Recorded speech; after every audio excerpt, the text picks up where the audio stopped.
जी students, हम last time discuss कर रहे थे एडजस्टिंग एंट्रीज़ को, और एडजस्टिंग एंट्रीज़ में हमने एक टाइप के एडजस्टिंग एंट्रीज़ को डिस्कस कर लिया था, विच वर द अक्रूवल्स। अक्रूवल्स होते हैं जहाँ पे आपने कोई एक्टिविटी अकर कर ली, कोई एक्टिविटी परफॉर्म कर ली है, और उसकी पेमेंट आपने अभी तक नहीं की है।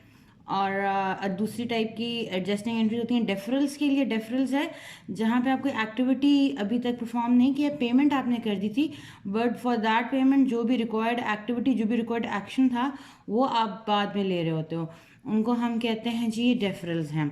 अब डेफरल्स में हमारे पास डिफरेंट टाइप की ट्रांजैक्शंस आ जाती हैं, डिफरेंट टाइप्स के अकाउंट्स आ जाते हैं, डिफरेंट टाइप के केसेस आ जाते हैं। अब वो आज हम डिस्कस करेंगे अभी लेक्चर में। डेफरल्स की सिचुएशन। डेफरल्स क्या है? Payment has been done before a certain activity. किसी काम के होने से पहले आपने उसकी पेमेंट, जो भी उससे रिलेटेड पेमेंट थी या रिसीविंग थी, वो आप कर चुके हो। इसमें पहला केस होता है जी प्री पेमेंट्स का, और प्रीपेड एसेट्स। लास्ट टाइम हम अकाउंटेंट को ज़रूरत होती है कि किसी पीरियड पे एडजस्टमेंट पास की जाए for such payments which are done in advance. किसी भी प्रीपेड एसेट को हमने टाइम के साथ एडजस्ट करना होता है। एग्जाम्पल से ये बात समझाती हूँ। लेट्स सपोज हमने एडवांस में 3 मंथ्स का रेंट पे किया था,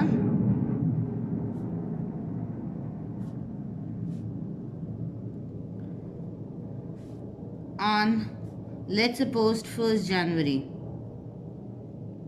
इसका मतलब है 1 जनवरी को हमने जनवरी के लिए 1 मंथ का रेंट पे किया, फिर फरवरी मंथ का भी रेंट पे किया, और मार्च का भी हमने रेंट पे कर दिया। लेट्स सपोज जितना रेंट पे किया था 1 जनवरी को वो था $3000। इसका मतलब है $1000 बेसिकली हर मंथ का रेंट था, जो मैंने 1 जनवरी को इन द स्टार्ट पे कर दिया है। अब देखो, जिस तरह टाइम गुजरेगा, 1 मंथ गुजरता है एक्चुअली, तो अब इस 1 मंथ के बाद भी क्या ये मेरा प्रीपेड एसेट 3000 का होना चाहिए? ये बेसिकली क्या, जो एडवांस रेंट पे करते हैं वो प्रीपेड एसेट बन जाता है, क्योंकि ये एसेट हम ओन कर रहे होते हैं, ये अमाउंट हम ओन करते हैं। ये 3000 की अमाउंट हमें फ्यूचर में 3 महीने तक बेनिफिट देगी, तो 3 मंथ्स के लिए ये 3000 मेरा एसेट है। लेकिन जिस तरह टाइम गुजरता है, लेट्स सपोज 31 जनवरी आ जाएगा, 1 मंथ खत्म हो जाएगा, इस 31 जनवरी को भी क्या मेरे पास 3000 का प्रीपेड एसेट होगा? नहीं। अब हम 1000 का यूज कर चुके हैं, पेमेंट के बाद हमने यूज कर लिया है कुछ पोर्शन ऑफ दिस 3000। तो जितना पोर्शन हमने यूज कर दिया, now it is no longer our prepaid asset. अब जितना हमने यूज्ड अमाउंट है, मतलब ये वाला 1000 यूजेज के बाद हमारा एसेट नहीं रह गया। कोई भी एसेट इस्तेमाल कर लेते हैं, वो कन्वर्ट हो जाता है इनटू एक्सपेंस। तो हमें एडजस्टिंग एंट्री इस मंथ के एंड पे पास करनी होगी, ताकि हम इस पोर्शन को, इस प्रीपेड एसेट के इस पोर्शन को एक्सपेंस में रिकॉर्ड कर सकें, एक्सपेंस में कन्वर्ट कर सकें। So we need to pass an adjusting entry. अब फरवरी का मंथ एंड होगा, अब दोबारा से एक एडजस्टमेंट की जरूरत पड़ेगी। क्यों? क्योंकि अब हमारा प्रीपेड एसेट 2000 नहीं रह गया, 1000 और यूज हो चुका है। तो मैंने इस 3000 में से इस 1000 को और कन्वर्ट कर देना है, मूव कर देना है इनटू एक्सपेंस अकाउंट। तो हमने एडजस्टिंग एंट्री पास करनी की। तो बेसिकली यहाँ पे हो क्या रहा है, हमारा प्रीपेड एसेट यूज होके कन्वर्ट हो रहा होता है किसी एक्सपेंस में। तो प्रीपेड एसेट जब यूज हो रहा है तो इसकी वैल्यू डिक्रीज हो रही होगी, एक्सपेंस बन रहा है तो एक्सपेंसेस इंक्रीज हो रहे होंगे। एसेट डिक्रीज होता है तो क्रेडिट करते हैं, एक्सपेंस इंक्रीज होता है तो डेबिट करते हैं। तो हमने इस एग्जाम्पल के लिए अगर हम एडजस्टिंग एंट्री पास करेंगे तो 31 जनवरी को एडजस्टिंग एंट्री पास की जाएगी एक्सपेंस बनेगा क्या, क्योंकि यहाँ पे हमने एग्जाम्पल में रेंट की एग्जाम्पल ली है, तो रेंट एक्सपेंस बन जाएगा कितने का, $1000 का।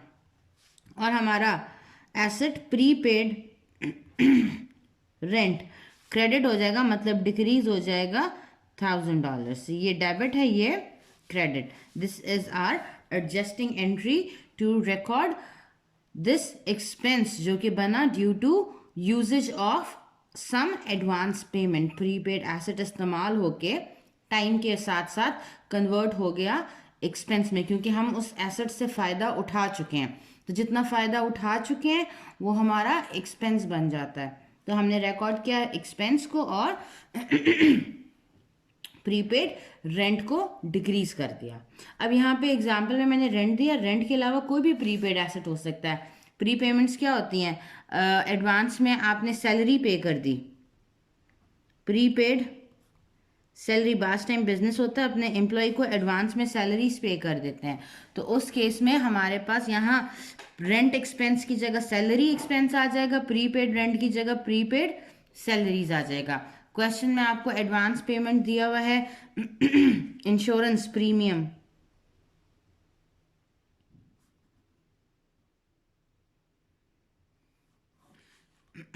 इंश्योरेंस बेसिकली पॉलिसी कैसे खरीदते हैं लोग, एडवांस में पूरे 1 साल 2 साल 3 साल जितने भी साल है उसकी पॉलिसी खरीद लेते हैं।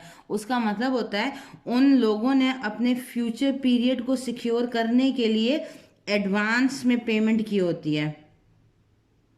तो जो एडवांस पेमेंट है ये बेसिकली क्या होता है, प्रीपेड एसेट होता है। इसको हम प्रीपेड इंश्योरेंस भी कह सकते हैं और इंश्योरेंस प्रीमियम भी कह सकते हैं। जिस तरह टाइम गुजरता है ये इंश्योरेंस प्रीमियम एक तरह से इस्तेमाल हो रहा होता है, इसका यूज़ हो रहा होता है। जितने पीरियड के लिए आपने इंश्योरेंस इस्तेमाल कर ली होती है वो आपको फ्यूचर में बेनिफिट नहीं देती, तो वो आपका एक्सपेंस बन जाती है। तो हमने फिर रिकॉर्ड करना होता है इंश्योरेंस एक्सपेंस को डेबिट करेंगे क्योंकि एक्सपेंस ज़्यादा हो रहा होगा, और प्रीपेड इंश्योरेंस या इंश्योरेंस प्रीमियम को हम साथ साथ डिक्रीज करते जाएंगे। ये है एडजस्टिंग एंट्री जो कि हम करते हैं फॉर प्री पेमेंट्स और प्रीपेड एसेट्स के लिए। इसके अलावा हम कुछ और भी एडवांस पेमेंट्स कर देते हैं, कुछ और भी एसेट्स की फॉर्म में हमने पहले से पेमेंट की होती है और बाकी जो एसेट्स होते हैं वो यूज़ होने के साथ साथ कन्वर्ट हो रहे होते हैं इनटू एक्सपेंस। तो हम दूसरी सिचुएशन प्री पेमेंट्स के बाद देखते हैं अदर करंट एसेट्स। कुछ और भी करंट एसेट्स ऐसे हैं जो टाइम के साथ साथ हमारे एक्सपेंस में कन्वर्ट होते हैं। अब एसेट एक ऐसी एक्टिविटी है जिसमें हम पेमेंट कर चुके हैं, पेमेंट करके एसेट खरीद लेते हैं और फिर उस एसेट को बाद में यूज़ करते हैं, तो पेमेंट का यूजेज बाद में आता है, इसलिए ये डेफरल्स की कैटेगरी में हमने डाला है। कौन सा एसेट, फॉर एग्जाम्पल हम ऑफिस सप्लाईज की बात करते हैं। बिजनेस ने ऑफिस सप्लाईज खरीदे लेट्स सपोज $1000 के ऑन 1 मई, ठीक है। 31 में पूरा मंथ ये ऑफिस सप्लाईज इस्तेमाल हुएंगे। ऑफिस सप्लाईज होते हैं जो ऑफिस में छोटी मोटी चीज़ें यूज़ हो रही होती हैं। जब 31 में आएगा मंथ एंड होगा तो ये ऑफिस सप्लाईज क्या होंगे, पूरे मंथ इस्तेमाल हो गए होंगे। लेट्स सपोज मंथ के एंड पे आपको पता चलता है कि सप्लाईज लेफ्ट आर $400, मतलब $400 के सप्लाईज बिजनेस के पास रह गए हैं। मंथ के स्टार्ट में $1000 के हमने खरीदे थे, मंथ के एंड पे $400 के सप्लाईज रह गए हैं। What does this mean, it means कि ड्यूरिंग द मंथ बिजनेस ने $600 के सप्लाईज को यूज कर लिया है, सप्लाईज को यूज कर लिया है। इतने सप्लाईज आर नाउ यूज्ड। 1000 खरीदे थे रह गए हमारे पास 400, तो 600 कहाँ चले गए, 600 हमने सप्लाईज यूज़ कर लिए हैं। अब जो सप्लाईज भी बिजनेस में इस्तेमाल हो चुके, यूज़ हो चुके, क्या ये फ्यूचर बेनिफिट देंगे बिजनेस को? नहीं, क्योंकि ये तो इस्तेमाल होके ख़त्म हो चुके हैं। जब ये ख़त्म हो गए तो इनसे फ्यूचर बेनिफिट हमको नहीं मिलना। तो ये जो भी पेमेंट ऐसी हो जिसका फ्यूचर बेनिफिट ना मिलता हो उसको हम क्या कहते हैं बेसिकली, फिर वो एक्सपेंस बन जाता है। तो बेसिकली हुआ क्या यहाँ पे, ऑफिस सप्लाईज जो एसेट था $1000 का, टाइम के साथ साथ यूज़ हुआ और जितना सप्लाईज हमने यूज़ कर लिया वो एसेट कन्वर्ट हो गया किसमें, एक्सपेंस में। तो अब मैंने मंथ के एंड पे एडजस्टिंग एंट्री पास करनी होगी, तो मैं रिकॉर्ड करूंगी एक्सपेंस को। उस एक्सपेंस का नाम क्या है, सप्लाईज एक्सपेंस, जो कि इस्तेमाल हो चुके हैं, कितने के, $600 के यूज़ हुए, तो हमने डेबिट किया 600 से ऑफ सप्लाईज एक्सपेंस को। और डिक्रीज क्या होगा, ये एसेट पहले 1000 था, अब 400 रह जाना चाहिए, 600 से डिक्रीज होना चाहिए। तो ऑफिस सप्लाईज जो एसेट था उसको क्रेडिट कर देंगे हम 600 से, ये डेबिट है और ये क्रेडिट है। एडजस्टिंग एंट्री हमारे पास हो गई। अब यहाँ मैंने एग्जांपल में ऑफिस सप्लाईज आपको दिया है। ऑफिस सप्लाईज के अलावा बाकी और भी करंट एसेट हो सकते हैं, जैसे कि स्टेशनरी, ये पेपर पेन पेंसिल्स वगैरह जो ऑफिस में इस्तेमाल होते हैं, स्टेशनरी है। पीरियड के स्टार्ट में, किसी मंथ या ईयर के स्टार्ट में बिजनेस कुछ अमाउंट की स्टेशनरी खरीदेगा, पूरे पीरियड में मंथ में उस स्टेशनरी को इस्तेमाल करेगा, मंथ के आखिर में कुछ स्टेशनरी रह जाएगी, तो जितनी स्टेशनरी इस्तेमाल कर ली है वो क्या बन गया, एक्सपेंस बन गया। तो वहाँ पे सप्लाईज एक्सपेंस की जगह आ जाएगा स्टेशनरी एक्सपेंस, और ऑफिस सप्लाईज एसेट की जगह स्टेशनरी एसेट आ जाएगा। एंट्री ऐसी ही रहेगी, सिर्फ सप्लाईज की जगह स्टेशनरी का टर्म इस्तेमाल हो जाएगा। बात समझ में आती है। इसके अलावा और कौन से ऐसे एसेट्स होते हैं जिनको हम इस्तेमाल कर सकते हैं, प्री पेमेंट्स की हमने एग्जांपल कर दी। इसके अलावा इन्वेंट्री,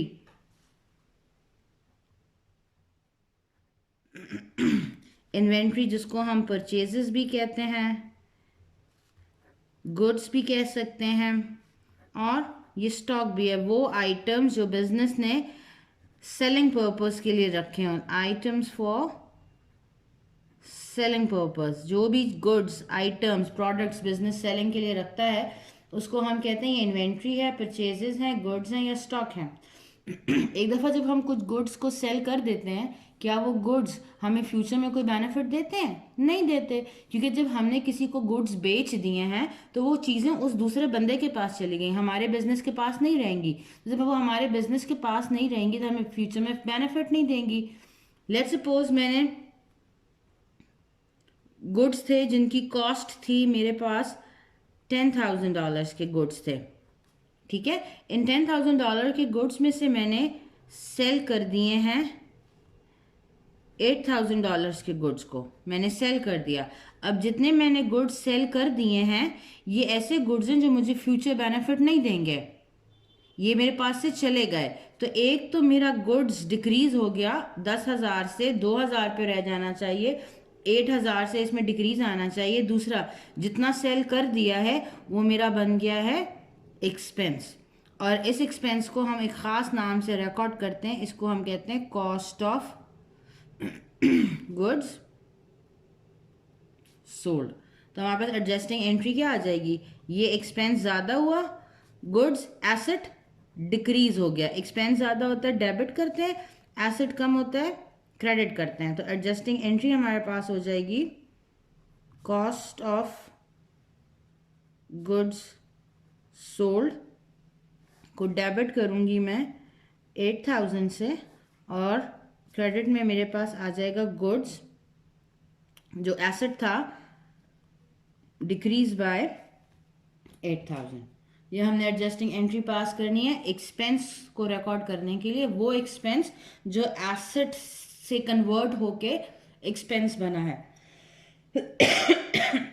ठीक है ना। तो इसमें stationery, office supplies, other current assets आ सकते हैं, ऐसे एसेट्स जो कि with the passage of time use हो गए और एक्सपेंस में कन्वर्ट हो गए हैं। ये बात क्लियर होती है। फिर इसके बाद एडजस्टिंग एंट्रीज में हमने अभी करंट एसेट्स की बात की। एक और जगह हम एडवांस पेमेंट करते हैं जो हमें बाद में इस्तेमाल पेमेंट्स को यूज़ करते हैं, वो होता है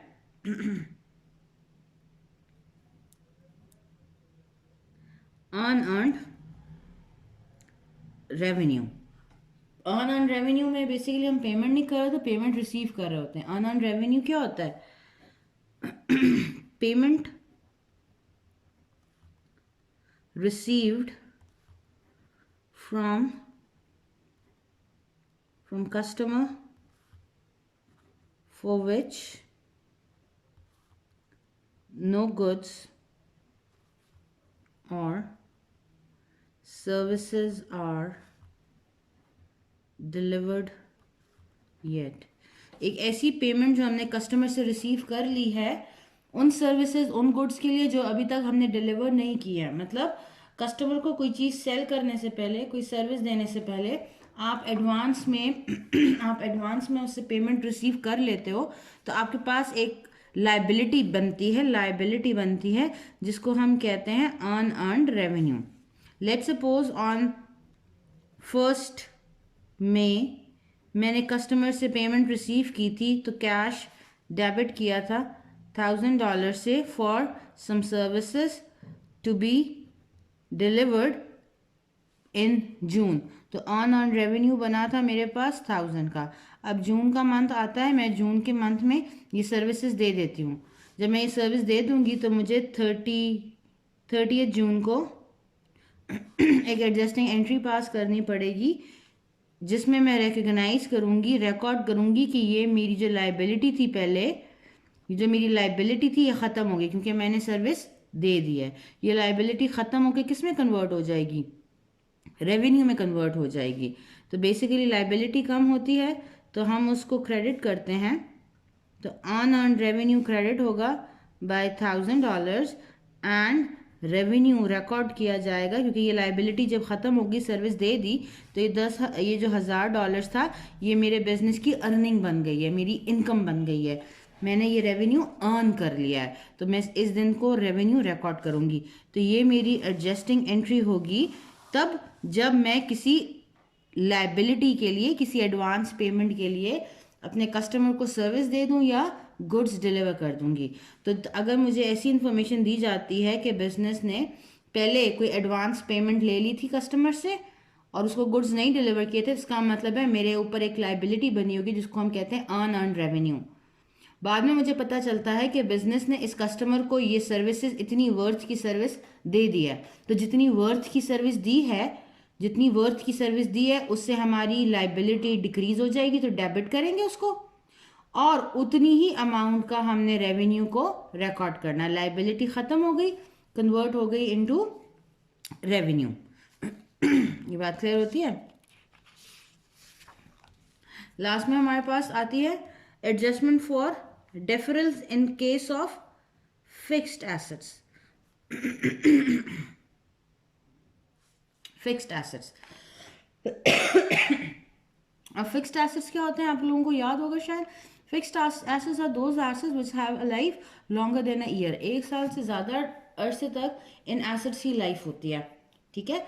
तो लेकिन ये एसेट होते हैं जो आहिस्ता आहिस्ता यूज़ हो रहे होते हैं। अब कोई भी एसेट यूज़ होता है तो वो कन्वर्ट हो जाता है इनटू एक्सपेंस। ये फिक्स्ड एसेट्स जब एक्सपेंस में कन्वर्ट होते हैं या यूज़ होते हैं तो हम कहते हैं ये एसेट की डिप्रिसिएशन है। This process is known as depreciation. Depreciation is conversion of fixed asset into expense due to its usage. Fixed asset इस्तेमाल हुआ, उसमें वेयर एंड टेयर हुआ, उसकी वैल्यू कम हो गई, तो जितनी वैल्यू कम हुई है तो हम कहते हैं कि ये जो वैल्यू कम हुई है ये बेसिकली एक्सपेंस में बदल गया, ठीक है। और इस conversion of fixed asset into expense को हम कहते हैं डिप्रिसिएशन। एक एग्जांपल समझाती हूँ। लेट्स सपोज मैंने 2011 में एक मशीनरी परचेज की थी। मशीनरी की कॉस्ट तब थी, मतलब मैंने मशीनरी ख़रीदी थी $50,000 पे, ठीक है। अब ये 2020 है, 2020 आ गया है, ठीक है जी। कितने 9 इयर्स का टाइम है। इन 9 इयर्स के बाद जब मैं इस मशीनरी की वैल्यू किसी को बताऊंगी कि अभी भी बिजनेस के लिए इस मशीनरी की वैल्यू 50,000 होगी? नहीं, 50,000 से कम हो गई क्योंकि 9 साल 9 इयर्स तक ये एसेट बिजनेस में इस्तेमाल हो चुका है, बिजनेस को फ़ायदा दे चुका है। दूसरा, इस एसेट की अपनी एक लाइफ होती है। लेट्स सपोज इस एसेट की लाइफ थी 10 इयर्स की, मतलब 10 साल तक ये मशीनरी यूजेबल फॉर्म में रह सकती थी। क्लियर होती है बात। तो 10 साल की एसेट था, उसकी वैल्यू थी 50,000। ये बिजनेस को तकरीबन 50,000 वर्थ की वैल्यू देती थी, रिटर्न एग्जिस्ट इसका करता था। लेकिन अब जब 9 साल गुजर चुके हैं, अब इसकी लाइफ सिर्फ 1 ईयर रह गई है, तो अभी भी क्या ये एसेट इतने बेनिफिट का होगा बिजनेस के लिए? नहीं। अब इसका कम बेनिफिट मिलना है, सिर्फ 1 साल के लिए ही और इस्तेमाल हो सकती है, ये 1 साल तक और बेनिफिट दे सकती है। तो हम कहेंगे कि इस मशीनरी की जो वैल्यू पहले हमने 50,000 रिकॉर्ड की थी, इन 2020 ये मशीनरी 50,000 का नहीं रहा, 50,000 से इसकी वैल्यू कम हो गई है। तो ये जो हमने कहा कि एसेट की वैल्यू डिक्रीज हुई with the passage of time due to the usage of asset, इसको कहते हैं डिप्रिसिएशन। फिक्स्ड एसेट डिप्रिशिएट होते हैं तो जब डिप्रिशिएट होते हैं, ये डिप्रिसिएशन है, तो जितनी वैल्यू कम हुई है, अमाउंट ऑफ एसेट डिप्रिशिएटेड, जितना अमाउंट एसेट का डिप्रिशिएट हो गया, जितना अमाउंट से एसेट कम हो गया, उसको हम कहते हैं, ये एक एक्सपेंस है, डिप्रिसिएशन एक्सपेंस। मतलब यहां पे हुआ क्या, जो भी फिक्स्ड एसेट था कन्वर्ट हो गया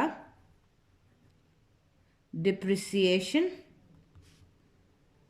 एक्सपेंस में। फिक्स्ड एसेट की वैल्यू डिक्रीज हो गई, एक्सपेंस की वैल्यू ज़्यादा हो गई। फिक्स्ड एसेट एसेट है, कम होता है क्रेडिट करते हैं, डिप्रिसिएशन एक्सपेंस ज़्यादा होता है तो डेबिट करते हैं। इसका मतलब है हर पीरियड के आखिर में जब भी एडजस्टमेंट्स करनी होंगी, हमने एसेट को डिप्रिशिएट करना होगा।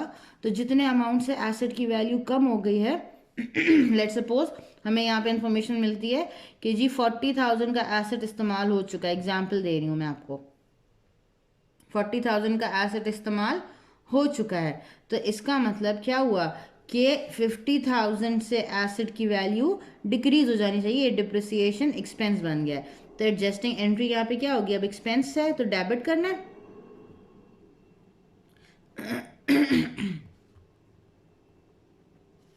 डेबिट में आ जाएगा 40,000, ठीक है ना। अब क्रेडिट क्या करेंगे, दूसरी तरफ हो क्या रहा था, एसेट की वैल्यू डिक्रीज हो रही थी, एसेट की वैल्यू डिक्रीज हो रही थी कितने से, 40,000। 40,000 का एसेट इस्तेमाल होके कन्वर्ट हो गया एक्सपेंस के अंदर।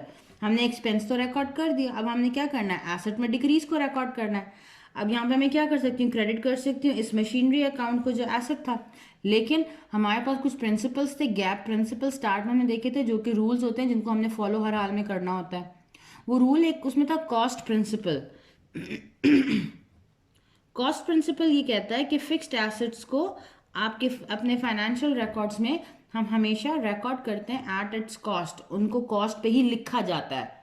मतलब हम मशीनरी को जब भी अपनी रिपोर्ट्स में दिखाएंगे तो 50,000 की कॉस्ट पे ही लिखा होना चाहिए, कुछ चेंज नहीं कर सकते।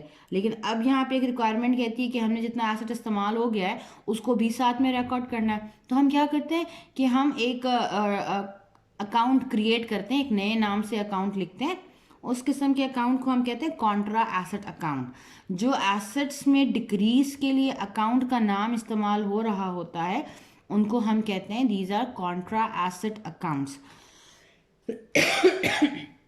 कॉन्ट्रा एसेट अकाउंट्स, यहाँ पे जो हम कॉन्ट्रा एसेट अकाउंट का नाम इस्तेमाल करते हैं डिप्रिसिएशन के लिए, उसको हम कहते हैं एक्यूमुलेटेड डिप्रिसिएशन। ये रिजर्व्ड नेम है, रिजर्व नेम है जो कि इस्तेमाल होता है डिक्रीज इन एसेट के लिए।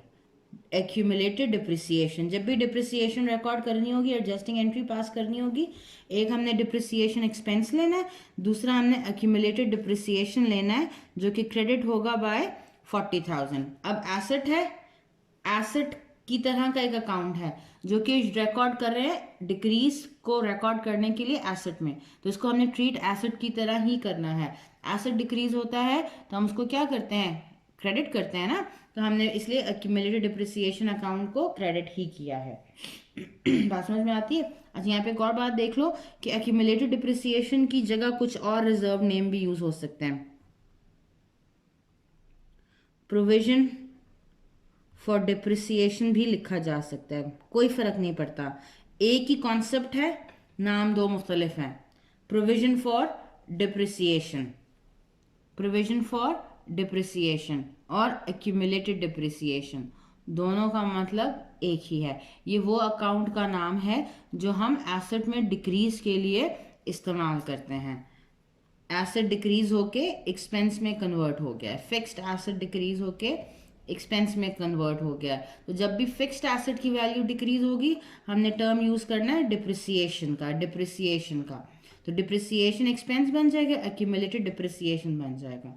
अब यहाँ पे एक बात और नोट कर लो कि बिजनेस के तो मल्टीपल फिक्स्ड एसेट्स हो सकते हैं, मशीनरी भी होगी, बिल्डिंग भी होगी, इक्विपमेंट भी होगा, व्हीकल्स भी होंगे, और ये मल्टीपल एसेट्स इस्तेमाल होकर डिप्रिशिएट साथ साथ हो रहे होंगे। तो यहाँ पे ज़रूरी होता है कि जब भी डिप्रिसिएशन रिकॉर्ड करो यहाँ पे 2 कॉलम्स डाल के साथ में एसेट का नाम मेंशन कर दो, ताकि एंट्री से क्लियर हो जाए कि हम किस एसेट की डिप्रिसिएशन की बात कर रहे हैं। अब अगर बिल्डिंग की बात करेंगे तो यहाँ पे होगा डिप्रिसिएशन एक्सपेंस, कॉलम्स के बाद बिल्डिंग लिख देंगे। एक्यूमुलेटेड डिप्रिसिएशन, कॉलम्स लगाने के बाद बिल्डिंग लिख देंगे। अगर इक्विपमेंट की डिप्रिसिएशन की बात करें तो डिप्रिसिएशन एक्सपेंस लिख के साथ इक्विपमेंट लिख देंगे, एक्यूमुलेटेड डिप्रिसिएशन लिख के साथ इक्विपमेंट लिख देंगे। यहाँ तक बात समझ में आती है। अब मसला है कि जो हमने डिप्रिसिएशन कैलकुलेट की कि जी 50 से एसेट की वैल्यू कम हो गई 40,000 से, तो हमें कैसे पता चला कि 40,000 से वैल्यू डिक्रीज हुई है। अब अगर आप देखो तो हमारे पास कोई ऐसा मीटर नहीं है, कोई ऐसा स्केल नहीं मौजूद जिसके ऊपर हम एसेट को रख के ये जज कर सकें कि ये एसेट कितना इस्तेमाल हो गया है। बिल्डिंग है, कैसे पता चलेगा कितनी यूज़ हुई है। तो हम कुछ मैथमेटिकल मेथड्स इस्तेमाल करते हैं, मैथमेटिकल तरीके यूज़ करते हैं, डिप्रिसिएशन मेथड्स हैं जिनके थ्रू हम डिप्रिसिएशन को कैलकुलेट करते हैं। हमने ये कैलकुलेट खुद से करना होता है कुछ मैथमेटिकल फार्मूला को यूज़ करके कि एसेट की वैल्यू में कितना डिक्रीज आया है। ये कोई फिनिट एग्जैक्ट वैल्यू नहीं है, ये एस्टिमेटेड वैल्यू है। हम सिर्फ एक एस्टिमेट लगा रहे हैं किसी मेथड के थ्रू, मैथमेटिकल कैलकुलेशन के थ्रू कि एसेट कितना डिप्रिशिएट हुआ है। पहला मेथड कहलाता है straight line depreciation. Straight line depreciation का फॉर्मूला है depreciation expense is equals to cost of asset minus salvage value divided by life. Cost मतलब cost of the asset, life उस एसेट की कितनी लाइफ है, कितने अर्से तक ये बिजनेस को बेनिफिट दे सकता है, उसकी लाइफ होती है। सैल्वेज वैल्यू क्या होता है, बात टाइम कुछ एसेट्स ऐसे होते हैं जब वो यूजलेस हो जाए, मतलब उनकी लाइफ ख़त्म हो जाए, तब भी वो बिजनेस को या किसी इंडिविजुअल को कुछ ना कुछ मॉनेटरी बेनिफिट देते हैं। वो मॉनेटरी बेनिफिट क्या हो सकता है, फॉर एग्जांपल आपके पास एक मशीनरी थी, जब वो ख़त्म हो गई, उसकी लाइफ ख़त्म हो गई, वो अब इस्तेमाल के काबिल नहीं रही है, तो भी आप क्या कर सकते हो, उसको किसी कबाड़ वाले को बेच के ना स्क्रैप की वैल्यू ले सकते हो। उसमें क्योंकि मेटल वगैरह यूज़ हुआ होगा, उसकी कुछ ना कुछ वैल्यू मार्केट में फिर भी रह जाती है। तो जब एक चीज़ यूजलेस हो जाए, वो फिर भी कोई मॉनेटरी वैल्यू रिटर्न की फॉर्म में, सैल्वेज वैल्यू, स्क्रैप की फॉर्म में भी कुछ वैल्यू रखती हो, तो उसको हम कहते हैं ये सैल्वेज वैल्यू है। तो अगर हमने किसी एसेट की डिप्रिसिएशन अमाउंट कैलकुलेट करनी है, डिप्रिसिएशन कैलकुलेट करनी कि कोई एसेट हर साल कितना डिप्रिशिएट होता है तो हम क्या करेंगे, कॉस्ट लेंगे। अगर हम स्ट्रेट लाइन मेथड यूज़ कर रहे हैं, cost minus salvage value divide by life. For example एक एसेट है जिसकी कॉस्ट है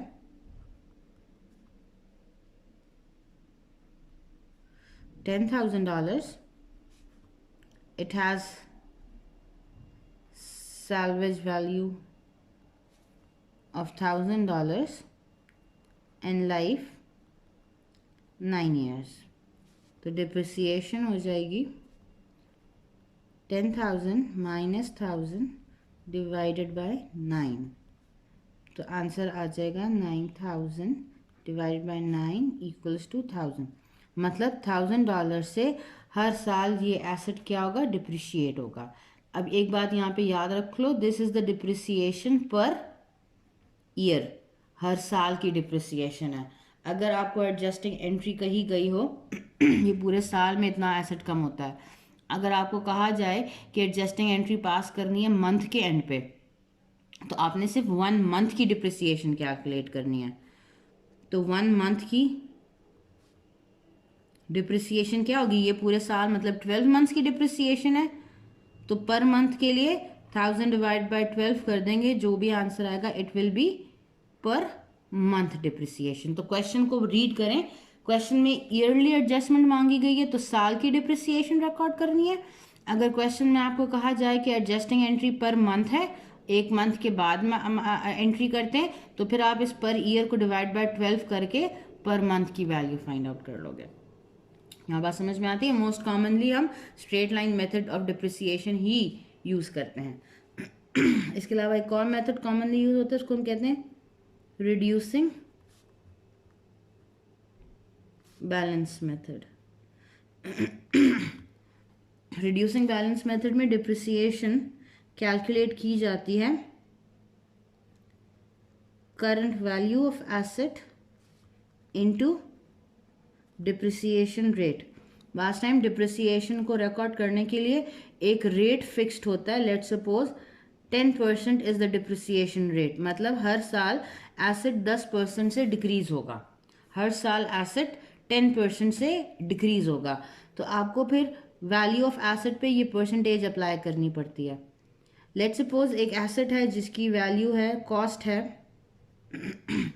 10,000, इस पे डिप्रिसिएशन रेट अप्लाई होना है 10%, मतलब हर साल 10% of this asset value will be recorded as depreciation. अब यहाँ पे बात की गई करंट वैल्यू की, कॉस्ट की बात नहीं की गई।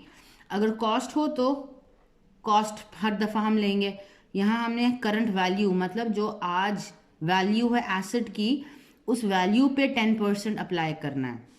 मतलब अगर ये एसेट की ईयर 1 पहले साल में डिप्रिसिएशन कैलकुलेट करनी होगी, तो depreciation will be, current value कितनी है पहले साल में, एसेट की कॉस्ट कितनी है 10,000 इंटू 0.1। ये 0.1 कैसे आ गया, 10% is equals to 10 divided by 100 equals to 0.1। तो ये आ जाएगा $100। ठीक है जी। ईयर 2 आएगा, मैंने दोबारा डिप्रिसिएशन कैलकुलेट करनी है। अब फॉर्मूला क्या है, current value into depreciation rate. अब ईयर 2 में इस एसेट की वैल्यू कितनी रह गई है, पहले 10,000 थी, अब कितनी रह गई है 10,000 थी, मगर एक साल गुजरने के बाद $100 से ये एसेट डिक्रीज हो चुका है। तो सेकेंड ईयर के स्टार्ट में इस एसेट की वैल्यू थी सॉरी 100 माइनस कर देंगे इसमें से, तो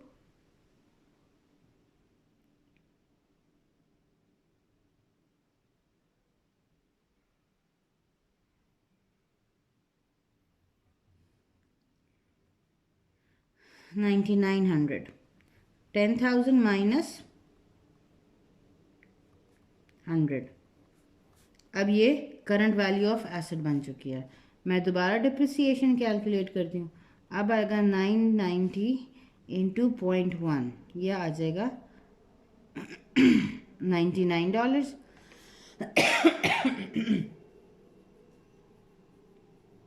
$99।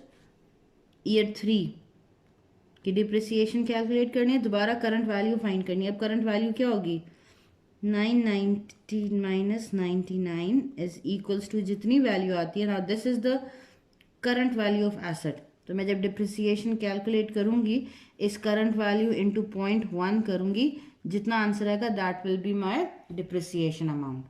इस रिड्यूसिंग बैलेंस मेथड में हम डिप्रिसिएशन रेट एक लेके on the current value of asset find out करते हैं। और करंट वैल्यू ऑफ एसेट क्या होती है, आज एसेट की वैल्यू कितनी है, इस्तेमाल होने के बाद, डिप्रिशिएट होने के बाद एसेट की वैल्यू कितनी रह गई है, उस पर परसेंटेज अप्लाई करके आप डिप्रिसिएशन फाइंड आउट करते हो। मोस्ट कॉमनली और भी बहुत सारे मेथड्स हैं, लेकिन मोस्ट कॉमनली ये दो मेथड्स इस्तेमाल होते हैं डिप्रिसिएशन को रिकॉर्ड करने के लिए। यहाँ तक बात समझ में आती है। इसके अलावा एक और एडजस्टिंग एंट्री हम देख लेते हैं, इंटरेस्ट अर्नड।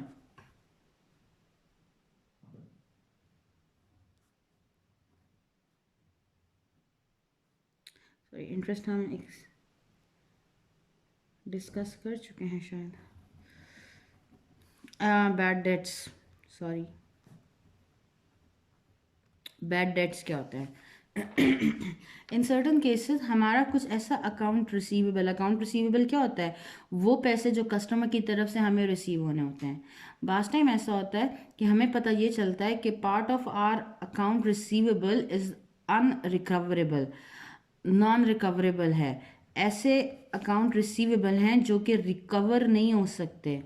रिकवर होने का मतलब क्या है कि ये पैसे हमें कस्टमर की तरफ से नहीं मिल सकते। फॉर एग्जांपल, मैंने कस्टमर को कुछ गुड्स सेल किए थे, बाद में मुझे मार्केट से पता चलता है क्रेडिट पे सेल किए थे, वो बंदे मुझसे गुड्स ले गया था, उसने कहा कि पेमेंट बाद में करेगा। कुछ अर्से के बाद मुझे पता चलता है वो मेरा कस्टमर जो है वो गायब हो गया किसी वजह से। Let's suppose he may have died, और कोई फ्रॉड था जो कि मार्केट से गायब हो चुका है, किसी दूसरे सिटी में चला गया, कुछ भी इश्यू हो सकता है। तो जितने उस बंदे ने मुझे पैसे पे करने थे वो मुझे रिकवर नहीं होंगे। ये अकाउंट रिसीवेबल, लेट्स सपोज उस कस्टमर ने मुझे पैसे पे करने थे $2000, ठीक है ना, और मेरा टोटल अकाउंट रिसीवेबल की वैल्यू थी $8000। 8000 का मेरा रिसीवेबल था, और कस्टमर ए था, एक बंदा था कस्टमर ए, उसने मुझे 2000 देने थे और वो कस्टमर मर गया फॉर एग्जांपल, ठीक है ना। अब ये 2000 मुझे रिसीव नहीं होंगे, मतलब out of this $8000 2000 will not be recovered. तो अकाउंट रिसीवेबल का वो पोर्शन जो कि रिकवर ना हो सके उसे हम कहते हैं बैड डेट।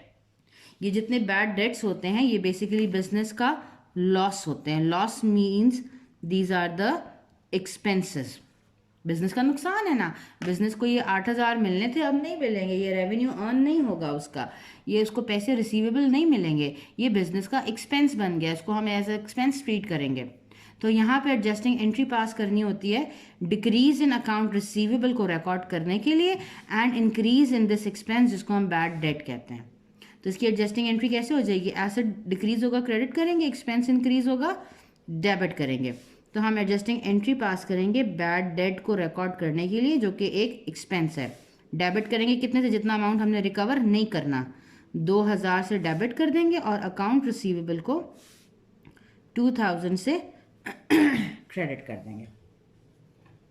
बात समझ में आती है? क्लियर होता है? Bad debts are basically type of expenses. Account receivable is asset. जब मुझे ये पता चल जाए मेरे रिसीवेबल का कुछ हिस्सा रिकवर नहीं हो सकेगा, तो मेरा ये एसेट डिक्रीज हो जाएगा ना। 8000 तो नहीं रहना चाहिए, 8000 से कम पैसे मुझे फ्यूचर में मिलेंगे, 2000 मुझे रिसीव नहीं होंगे, तो मेरा रिसीवेबल 2000 से कम हो जाएगा। और ये जो मुझे पैसे नहीं मिल रहे, ये बिजनेस के एक्सपेंस अकाउंट में मुझे डाल देने हैं, क्योंकि अब मुझे बताना है मेरा इतना नुकसान हो गया, लॉस हो गया, मेरा एक्सपेंस बन चुका है। तो हम इसको डाल देते हैं एक्सपेंस अकाउंट में, और इस एक्सपेंस को हम क्या कहते हैं? बैड डेट कहते हैं। बात क्लियर होती है? ये है एडजस्टिंग एंट्रीज, जो कि हम आगे नेक्स्ट क्लास में, नेक्स्ट लेक्चर में इसके ऊपर कुछ क्वेश्चन करेंगे, तो आपको ये और क्लियर हो जाएगा। Till then, thank you so much.